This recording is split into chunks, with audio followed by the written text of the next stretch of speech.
हाय, आप देख रहे हैं इंडिया न्यूज़ इन खबर और मैं विष्णु शर्मा बात करूंगा असदुद्दीन ओवैसी और जो विवाद उनके हैदराबाद निजाम योगी के बयानों को लेकर होते हैं कि आखिर वजह क्या है कि पूरा देश जिस तरह से निजाम और ऑपरेशन पोलो कैसे पटेल ने उनको हैदराबाद स्टेट पर कब्जा किया, ये सब वीरता के तौर पे जानते हैं। लेकिन हैदराबाद के एमपी असदुद्दीन ओवैसी हमेशा निजाम को एक तरह से बचाव करते हैं, उनकी तारीफ़ों के पुल बांधते हैं। और वो निजाम जो कभी पाकिस्तान में एक तरह से मिलने की प्लानिंग कर रहा था, कैसे पाकिस्तान को 20 करोड़ का कर्जा बिना ब्याज के देने वाला था और पाकिस्तान उस पैसे को इस्तेमाल करने वाला था भारत के खिलाफ जंग में, और कैसे कराची पोर्ट इस्तेमाल करने वाला था, हैदराबाद स्टेट अलग राज्य अलग देश घोषित करने वाला था।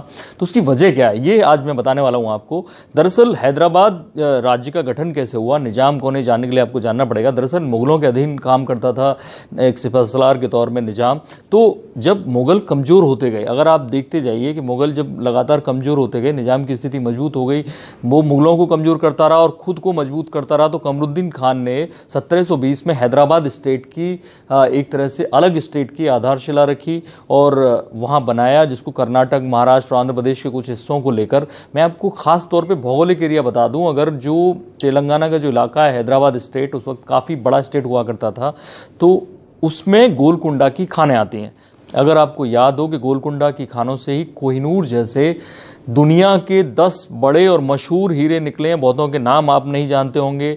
तो ऐसे में वो दुनिया भर के जो हीरे निकलते थे वो काकतीय साम्राज्य के जो राजा थे वहाँ निकलते थे। तब मलिक काफूर गया, काकतीय साम्राज्य को उसने ध्वस्त किया, वो सारे हीरे लूटे। बाद में वो सारे हीरे जो थे वो नादिर शाह लूट के ले गया, और कोहिनूर कैसे पहुंचा वो एक अलग कहानी है। अलग अलग हीरे दुनिया भर में फैल गए, लेकिन वो जगह मजबूत थी क्योंकि हीरे की खानें थी। और इसके चलते निजाम को ये फ़ायदा मिला कि उसकी जो स्टेट थी वो काफ़ी अमीर बन गई।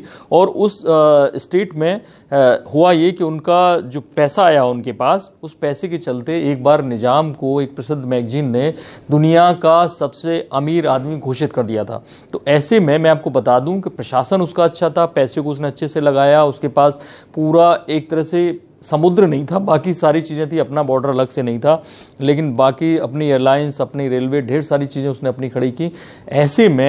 ऐसे में जब 15 अगस्त 1947 से पहले जब सारी रियासतों को कहीं भारत में या पाकिस्तान में मिलना था, ये 3-4 रियासतें ऐसी रह गई थी, हैदराबाद, जूनागढ़, कश्मीर, जिनको लेकर ये था कि वो मिलना चाहते या नहीं मिलना चाहते। तो पटेल ने क्या किया, सरदार पटेल ने इनके साथ स्टैंड स्टिल एग्रीमेंट किया। और क्योंकि हैदराबाद स्टेट तो पूरी तरह से इंडिया से घिरा हुआ था, जो बाकी रियासतें थी, तो स्टैंड स्टिल एग्रीमेंट के बावजूद पटेल को भरोसा नहीं था निजाम पर, जो उस्मान अली खान उस वक्त निजाम थे। तो पटेल ने अपनी एसआईटी जांच के लिए अपने एक तरह से जासूस छोड़ दिए थे। तब पटेल को जानकारी मिली कि ये निजाम पाकिस्तान की तरफ दोस्ती का हाथ बढ़ा रहा है, 20 करोड़ रुपए बिना ब्याज के देने वाला है, जिसको जो पाकिस्तान से युद्ध उस वक्त चल रहा है वो उसमें इस्तेमाल करने वाला है पाकिस्तान, और कराची पोर्ट को इस्तेमाल के लिए हैदराबाद स्टेट को दिया जाना है। इससे लगा कि पटेल को कि ये तो विद्रोह है एक तरह से और वायदा खिलाफी है। तो निजाम को बुलाया गया, पटेल ने दिल्ली बुलाया। तो उसमें एक बंदा उनके साथ और मिलने आए, वो था कासिम रिजवी। अगर आप ओवैसी का कनेक्शन जानना चाहते हैं तो समझिए, कासिम रिजवी उस वक्त MIM का अध्यक्ष था, आज जिसे आप AIMIM के तौर पे जानते हैं, यानी ऑल इंडिया मजलिस इत्तेहादुल मुसलमीन। वो तब MIM थी खाली। कासिम रिजवी ने, क्योंकि उसको अंदाजा था कि ऐसा कुछ हो सकता है, वो अलग स्टेट, अलग इस्लामिक स्टेट बनाने के लिए निजाम से उन्होंने हाथ मिलाया था। मैं आपको बता दूं कि उस वक्त 85% हिंदू वहाँ थे और 90% प्रशासन में मुसलमान थे। वहाँ पर हुआ ये कि कासिम रिजवी ने 2 लाख रजाकारों की सेना खड़ी कर दी, जो मरने मारने के लिए तैयार थे। रजाकार यानी मुस्लिम युवा जो एक तरह से जिहाद के लिए तैयार किए गए थे। कासिम रिजवी से पटेल का दिल्ली में काफ़ी गहमा गहमी हुई। पटेल को लग गया कि अब बाजी हाथ नहीं आने वाली है, लेकिन पटेल ने उस वक्त कोई फैसला नहीं किया, नेहरू जी ने भी मना कर दिया।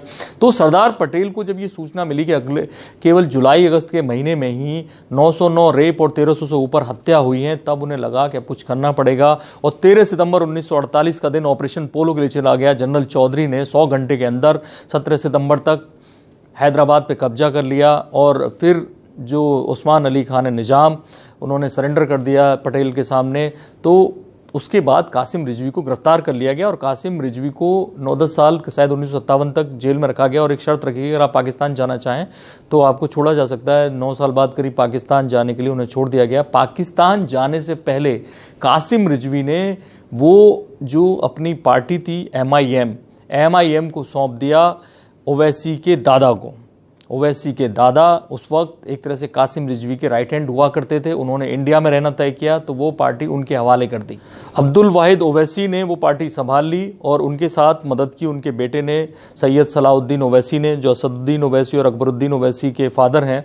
और सलाहुद्दीन ओवैसी, मैं आपको बता दूं कि 5 बार वहाँ से विधायक रहे, अलग अलग सीटों से, चार मीनार और बाकी जो सीटें थी हैदराबाद की, और करीब 6 बार 1984 से वो लगभग 1999 तक 6 बार MP रहे, एक बार निर्दलीय भी रहे और MIM से भी रहे।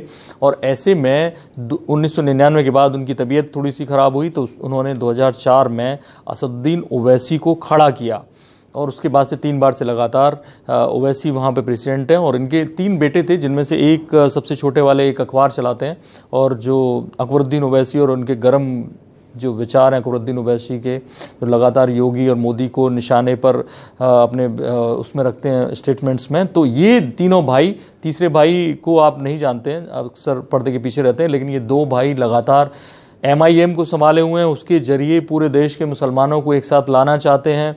तो ये निजाम का कनेक्शन ये है कि कैसे कासिम रिजवी, जो उस वक्त MIM का प्रेसिडेंट था, कासिम रिजवी ने ये पार्टी MIM सौंपी क्योंकि वो इंडिया में रहना चाहते थे। अब्दुल वाहिद ओवैसी जो असदुद्दीन ओवैसी के दादा थे, ये है वो कनेक्शन जिसके लिए ओवैसी लगातार हैदराबाद और निजाम को अपनी जागीर समझते हैं, निजाम की विरासत को अपनी जागीर समझते हैं, MIM को अपनी जागीर समझते हैं, जो कभी कासिम रिजवी ने उन्हें सौंपी थी। इस तरह की तमाम दिलचस्प कहानियाँ, तमाम दिलचस्प इतिहास की जानकारी आपके लिए लेकर आते रहेंगे। आप देखते रहिए इंडिया न्यूज़, सब्सक्राइब करें इन खबर। थैंक यू, नमस्कार।